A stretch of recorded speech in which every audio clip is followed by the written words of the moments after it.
وعباد الرحمن الذين يمشون على الأرض هونا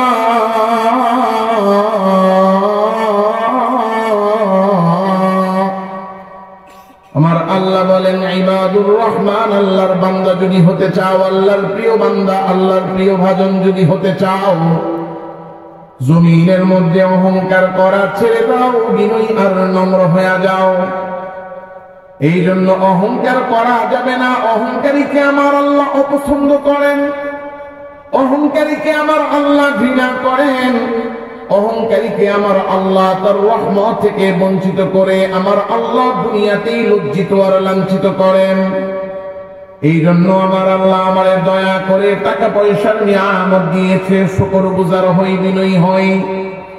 আল্লাহ আমাকে ক্ষমতা দিয়েছে, অহংকার ছেড়ে বিনয়ী আর নম্র হই। আল্লাহ আমাকে শিক্ষা দীক্ষা সার্টিফিকেটের নিয়ামত দিয়েছে, অহংকার ছাড়ি বিনয়ী হই। আল্লাহ আমাকে সম্পদের নিয়ামত দিয়েছে, ওই নিয়ামত পাই আমি বিনয়ী হই, অহংকার ছাড়ি। কারণ আমি আর আপনি যদি বিনয়ী না হইয়া অহংকারী হই, আমার আল্লাহ নিয়ামত যেমন দিতে পারেন, শাস্তি দিতেও আমার আল্লাহর সময় লাগে না। কারণ তাকে দেখেন ফেরাউনের দিকে, আমার আল্লাহ ফেরাউনকে নিয়ামত দিয়েছেন, নিয়ামত পাইয়া ফেরাউন অহংকারী হয়ে গেছে, আর ওই অহংকারের কারণে আমার আল্লাহ তারে শাস্তি দিয়েছেন। কেমন নিয়ামত আল্লাহ ফেরাউনকে দিয়েছেন, আমার আল্লাহ ফেরাউনকে বাদশা বানায়া দিয়েছেন। এই ক্ষমতার নিয়ামত পাইয়া শুকরিয়া না কইরা উল্টা অহংকার কইরা নিজেই নিজের খোদা দাবি করা শুরু করে দিয়েছে। আল্লাহ নিয়ামত দিয়া বানাইছেন বাদশাহ, সে শুকরগুজার না হয় আর সে হইছে অহংকারী। অহংকারের ঠেলায় নিজের নিজে খোদা দাবি করছে। أدخل يدك في جيبك تخرج بيضاء من غير سوء। আল্লাহ বললেন মুসা তোমার হাত তোমার বগলের নিচে ঢুকাও। হযরত মুসা হাত বগলের নিচে ঢুকাইয়া এরপরে হাত বের করছেন, দেখেন এই যে বাতি জ্বলে এমন হাতের মধ্যেও আলো জ্বলতেছে। সুবহানাল্লাহ বলবেন না? আবার ঢুকাও, আবার ঢুকাইছে, বন্ধ হয়ে গেছে সুইচের মতো। যাও এই নিয়ামত নিয়ে যাও। গেছে ফেরাউন কে, আরে এটা তো জাদু। এসকে আল্লাহ ও তো আমার এই নিয়ামত দেখা, এই মুজিজা দেখা মানে তো না, উল্টা আমার আর চিৎকারি করে। তাই বুঝছি সহজ মুজিজায় কাজ হবে না, কঠিন মুজিজা লাগবে। মা তিলকা বিয়ামিনিকা ইয়া মুসা, ও মুসা তোমার হাতে কি জানি দেখা যায়, এটা কি? ইয়া আসায়, আল্লাহ এটা আমার লাঠি। আতাওয়াক্কালু আলাইহা ওয়া আহুসসু বিহা আলা গনামি ওয়া লিয়া ফিহা মাআরিবু উখরা। এই লাঠি দিয়ে আমি উপর থেকে গাছ থেকে পাতা পারি, আমার এই ভর দিয়া চলি আর ছাগল চড়াই, আরো অনেক কাজ আমি করি। আল্লাহ বলেন আলকিহা ইয়া মুসা, এটা ছেড়ে দাও। আল্লাহর হুকুমে ফালকাহা, ছাড়ছে। নারফা ইদা হিয়া হাইয়াতুন তাসা, ছাড়ার সাথে সাথে লাঠি আর লাঠি নাই, সাপ হয়ে দৌড়ানো শুরু করেছে। গিয়া ফেরাউনের দরবারে ছাড়ছে, সাপ হইয়া ফেরাউনের মুখের সামনে একটা সবল দিচ্ছে, ফনা তৈরা ফুস করে উঠছে। মুফাসসিরিনে কেরাম লিখছেন এই সাপের ফনা দেখা এত ভয় পাইছে 40 দিন পর্যন্ত পাতলা পায়খানা। কয়দিন? এখন এরপরে ঈমান আনে না। কারণ অহংকারী কখনো, আপনি যার ভিতরে অহংকার আছে, যত জ্বলন্ত প্রমাণই দেখান না কেন, সে জীবনেও আপনার কথা মানবে না। মুসা আলাইহিস সালামের মুজিজা দেখা পাতলা পায়খানা, তবুও ফেরাউন স্বীকার করে না যে তোমার খোদা সত্য, এটা জাদু। আমার জাদুকররাও জাদু করে, আসো আগে আমার জাদুকরদেরকে হারায়া দেখো। দিন তারিখ ঠিক হয়েছে, এক মাঠে যুদ্ধ। একদিকে ফেরাউনের পক্ষে 40,000 কত জাদুকর, আরেকদিকে কয়জন?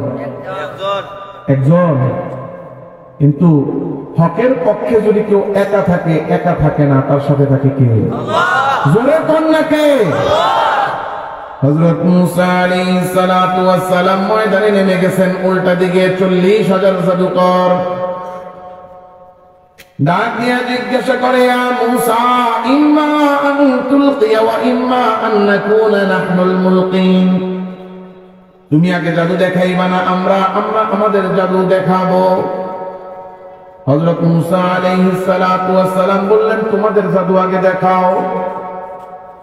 40,000 জাদুকর فألقوا حبالهم وعصيهم يخيل إليه من سحرهم أنها تسعى। হাতে থাকা লাঠি আর রশিগুলো ছেড়ে দিয়েছে। 40,000 লাঠি আর রশি মাঠে পড়ার পরেই সাপ হয়ে এগুলো নড়াচড়া শুরু করে দিচ্ছে। হযরত মুসা না বরং সমস্ত ময়দানের দর্শকদের অন্তরে প্রকম্পন শুরু হয়ে গেছে। এত সাপ একসাথে কেউ আগে দেখে নাই। আমার আল্লাহ ডাক দিয়ে বলেন, মুসা লা তাখাফ ইন্নাকা আনতাল আলা। ভয়ের কোনো কারণ নাই, ভয়ের কোনো কারণ নাই। সংখ্যায় যতই কম হও না কেন, হকের পথ থেকে যে থাকবে তাকেই বিজয় দান করবেন কে? আল্লাহ বলেন, এবার তুমি তোমার হাতের লাঠি ছাড়। হযরত মুসা হাতের লাঠি ছাড়ছে। এক লাঠি 40,000 জাদুকরের 40,000 সাপ, সব সাপগুলোরে খেয়ে ফেলছে। দেখা জাদুকররা তো বুঝে ফেলছে মুসার লাঠি জাদুর লাঠি না খোদার লাঠি, জাদুর সাপ না খোদার সাপ। কারণ যে যে কাজ করে সে সেটা ছিল। فَأُلْقِيَ السَّحَرَةُ سَاجِدِينَ।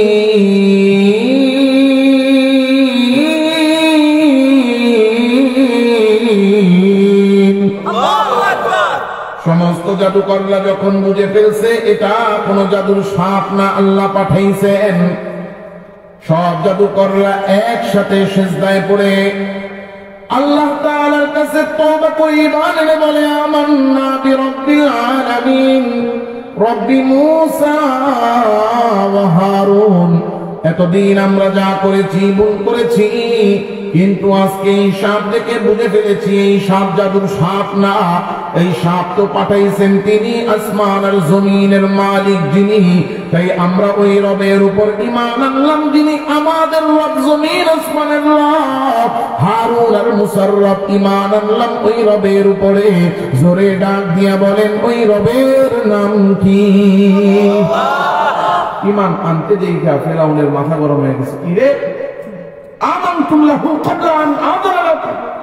ওদেরকে খাওয়াই আমি, পড়াই আমি, জাদু শিখাই আমি, বেতন দেই আমি, যুদ্ধ করতে পারাইলাম আমি, আমার পক্ষে যুদ্ধ করতে দেয়া জিতবি, ওই জায়গায় হারলি, খাইয়া আমার কাছে মাফ না চায়া উল্টা আরো ফের মুসার খোদার পরিমাণ আনা বলেন। তোরা সব মুসার দলের লোক, মুসা হয়েছে ওস্তাদ, তোরা হয়েছে ছাত্র, একসাথে মিলে আমার বিরুদ্ধে চক্রান্ত করছিস।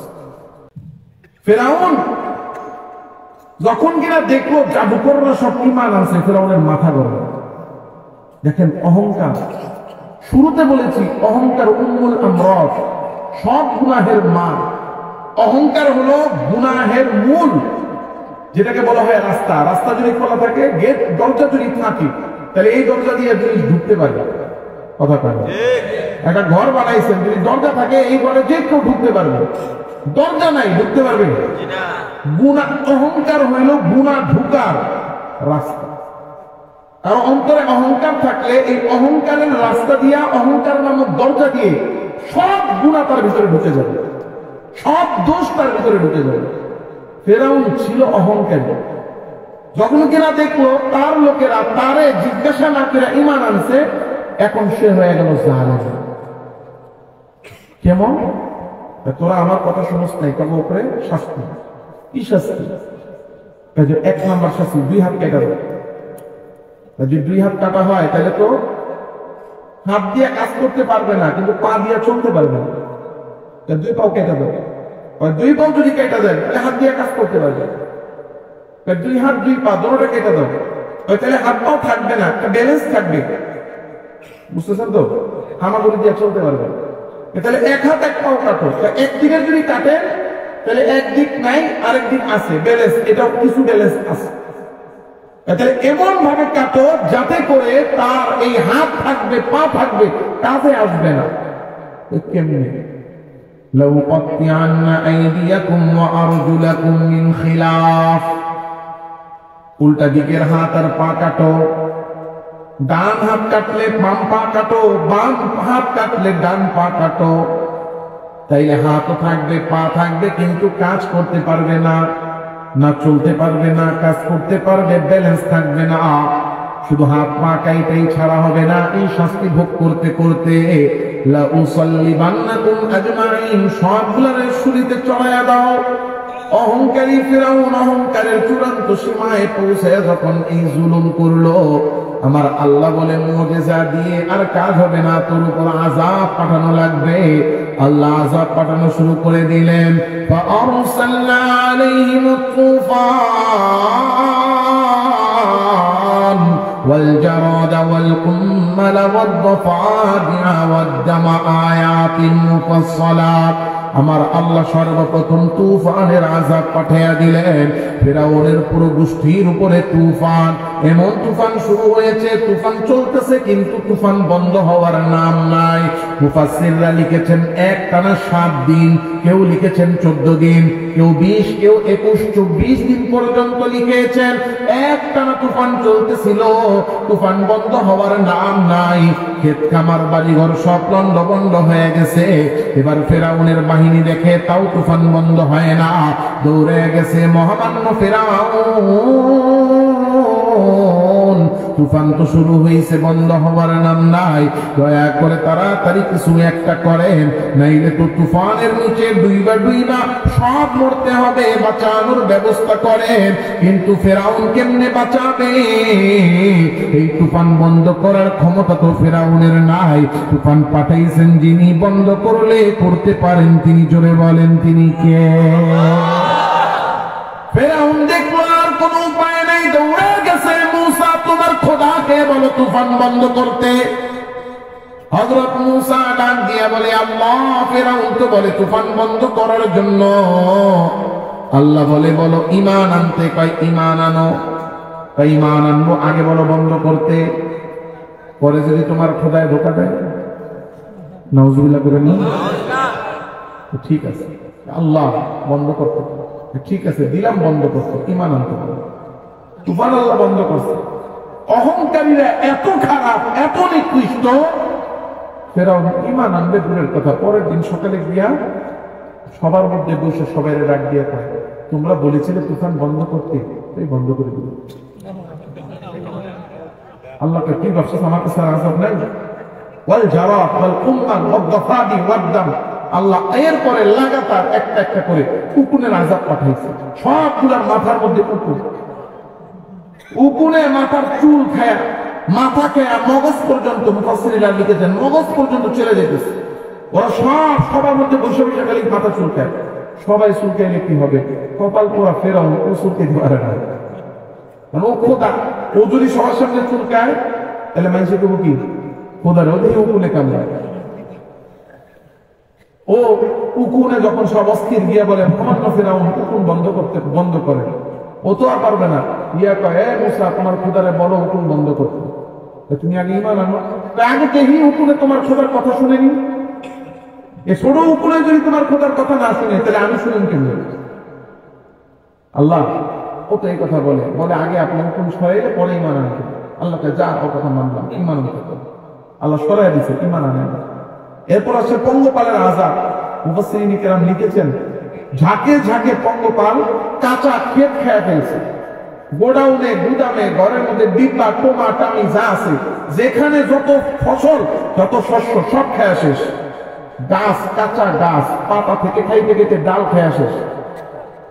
এবং ঘরের মধ্যে যে চৌকাঠ থাকে, লেখা আছে চৌকাঠ, এই কাঠগুলা খাইছে, শুধু তার কাটাগুলো খালি জায়গায় ছিল, সব খেয়ে শেষ করে ফেলছে। আবার গিয়া বলতেছে, আল্লাহ এই পঙ্গপালের আযাব থেকে উদ্ধার করবে। আল্লাহকে ঈমান আনবি? আনবি। উঠে দিছে, ঈমান আনবি। এরপরে আসছে ব্যাঙের আযাব। যেখানে যায় ব্যাঙ, বিছানায় যায় ব্যাঙ, খাইতে যায় তখন পাতিলার ঢাকনা খুলছে, ভিতর থেকে ব্যাঙ লাফাইয়া বের। আরো একটু তাসাব্বুর করেন, চিন্তা করেন, টয়লেটে বইছে, নিচেতে ব্যাঙ লাফ দিয়া মেশিনে লাড়া দিয়ে দিছে। কি এক মুসিবত! আবার কয় তোমার খোদারে বলো ব্যাংক সরাইতে, ঈমান আনবে। আল্লাহ সরাই দিছে, ঈমান আনে না। এক একটা করে আযাব গিয়া হাতে পায়ে ধরে বন্ধ করায়, আর গিয়া পরের দিন গিয়া কয় আমি এটা করছি, আমি এটা করছি, আমি এটা করছি। এমন লোক আছে না? দেখবেন সারা জীবন মাদ্রাসার বিরোধিতা করছে। যখন কিনা মাদ্রাসায় মাহফিল, বড় কোনো হুজুর আসছে, আলেম আসছে, নেতা আসছে দিয়া কয় নেতা সাহেব এই মাদ্রাসা তো আমরাই করছি, কথা কন না? ও সারা জীবনে দিছে কি? মাহফিলের মধ্যে এসে 1 বস্তা চাল দিছে, 1 বস্তা সিমেন্ট দিছে, তো 14 বছর আগে। আমরা এই মাদ্রাসার সাথে শুরু থেকে আছি, যা লাগছে আমরা দিচ্ছি, কথা কন না? ক্রেডিট নেওয়াই না, কিছু আছে না নাই, কথা কয় না? আচ্ছা যাক, এদিকে আর না গেলাম। ফেরাউনের অবস্থা যে গিয়া হাতে পায়ে ধরে কাজ করে আর খালি ক্রেডিট নেয়। তখন দেখে যে একটার পর একটা আযাব চলতেই আছে, চলতেই আছে, চলতেই আছে, বন্ধ হয় না। মন্ত্রীর সাথে পরামর্শ করে বিপদ থেকে বাঁচার উপায় কি? একটা উপায় আছে, মাথা নাই তো ব্যথা নাই। মুসা আছে, এই জন্য মুসার খোদাই এত আযাব দেয়। মুসা না থাকলে আযাব দিবে না। কি করবো? মুসারে মারে, বের হয়ে গেছে মুসারে মারার জন্য। গোপনে গোপনে চুপে চাপে আল্লাহ বলেন, মুসা চলে যাও তাড়াতাড়ি। মুসা আলাইহিস সালাম বনী ইসরাঈলকে নিয়ে রওনা হয়েছেন। যাইতে যাইতে একেবারে নদীর পাড়ে, আমি সংক্ষেপ করে দিচ্ছি, নদীর পাড়ে গিয়া দেখে রাস্তা নাই। আরে যেখানে রাস্তা নাই সেখানে রাস্তা বানান কে? আল্লাহ। জোরে কোন না কে? আল্লাহ। বলে ভয় করতে হবে শুধু একজনকে, তিনি কে? আল্লাহ বলে হাতের লাঠি দিয়ে বাড়ি মারো। বাড়ি মারছে, 12টা বাড়ি মারছে, 12টা রাস্তা। 12টা কবিলা ছিল, 12 কবিলা নাইমা গেছে। নাইমা চলতে চলতে নদীর মাঝখানে ফেরাউন বাহিনী নিয়ে মাত্র আসছে। আসার সাথে সাথেই ফেরাউনের আশেপাশে থাকা লোকজন বলতেছে, মহামান্য ফেরাউন, আপনি আসছেন তাই রাস্তা হয়েছে। তেলবাজি কি? জোরে কোন কি? জোরে বলেন কি? তেলবাজ আছে না নাই? আমাদের দেশে আছে না নাই? জোরে কোন? আমাদের দেশটা হলো তেলবাজের খুন, রাগ করেন না কিন্তু। আমাদের দেশে 2 জায়গায় গেলে তেলবাজ পাওয়া যায়। একটা হলো নেতাদের আশেপাশে, আর একটা হলো পীর সাহেবদের আশেপাশে, কথা কন? পীর সাহেবরা ভালো মানুষ, অবশ্যই আল্লাহর ওলি, যারা হক্কানি পীর, কোনো সন্দেহ নাই, কিন্তু তাদের আশেপাশে কিছু তেলবাজ থাকে। এরা এমন এমন কাজ করে যে মানুষের অন্তরের মধ্যে পীর সাহেবের প্রতি খারাপ ধারণা তৈরি হয়।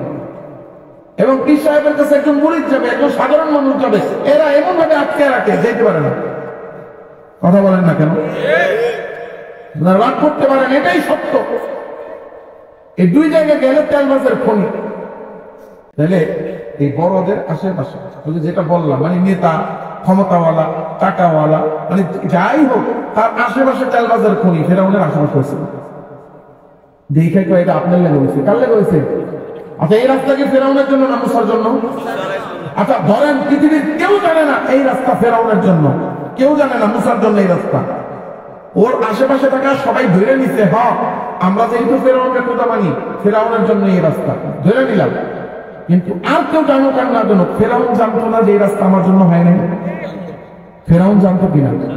ফেরাউন একবারও বললো না যে এই রাস্তা আমার জন্য না, কিংবা যাক হয়েছে হয়েছে, ও পার হয়ে গেছে, গেছে গা, আমি জানবো না। বলছে কেন বলে নাই? বলেন বলেন, কেন বলে নাই? বললেই তো আমি ছোট হয়ে যাই। বলে নাই, সে কয় এই নামো, মারো, পিছনে করো। আল্লাহ নিজে বলতেছেন, ও যে অহংকার করে নামছে, এটা বানায় বলতেছেন, আল্লাহ বলতেছেন। وجاوزنا ببني إسرائيل البحر فأتبعهم فرعون وجنوده بغيا وعدوا بغيا, অহংকার করে মুসার পিছনে নেমে গেছে। আল্লাহ বলেন আমি পার করে দিলাম, অহংকারের কারণে ফেরাউনকে ডুবায় মারল। ডুবলো, পতন হইল কিসের কারণে?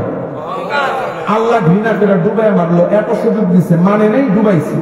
আল্লাহ ঘৃণা করছে অহংকারী ফেরাউনকে।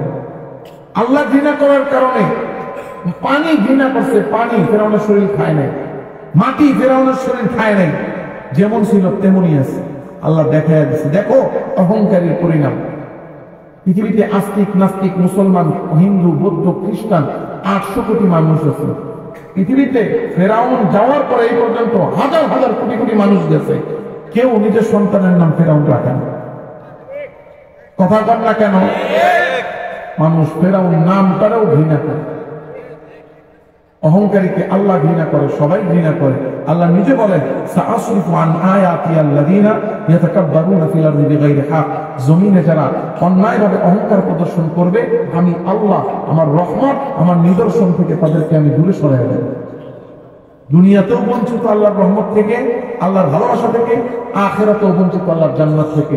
নবীজি হাদিসে বলেছেন, লা ইয়াদখুলুল জান্নাতা মান কানা ফি কলবিহি মিসকালা হাববাতিন মিন কিবির, যার অন্তরে যাররা পরিমাণ অহংকার আছে, আল্লাহর জান্নাতে সে ঢুকতে পারবে না।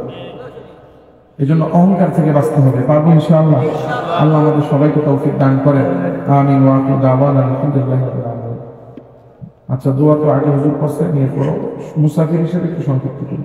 আলহামদুলিল্লাহি রাব্বিল আলামিন ওয়া সালাতু ওয়াসসালামু আলা সাইয়্যিদিল আমবিয়া ওয়াল মুরসালিন। আয় আল্লাহ, আমাদের গুনাহগুলো মাফ করে দেন, আমাদের অন্তরগুলোকে পরিষ্কার করে দেন, অহংকার মুক্ত বিনয়ী জীবন দান করেন। আল্লাহ, আপনার রাসূলের তরিকা, হুকুম, আদর্শ অনুযায়ী জীবন চালাইতে পারি আমাদের সবাইকে তৌফিক দেন। এই মাদ্রাসাকে কবুল করেন, এলাকাবাসীকে কবুল করেন, মাহফিলকে কবুল করেন, আমাদের মনের সব নেক বাসনা পূরণ করেন। সুবহান রাব্বিকা রাব্বিল ইজ্জাতি আম্মা ইয়াসিফুন ওয়া সালামুন আলাল মুরসালিন ওয়ালহামদুলিল্লাহি রাব্বিল আলামিন।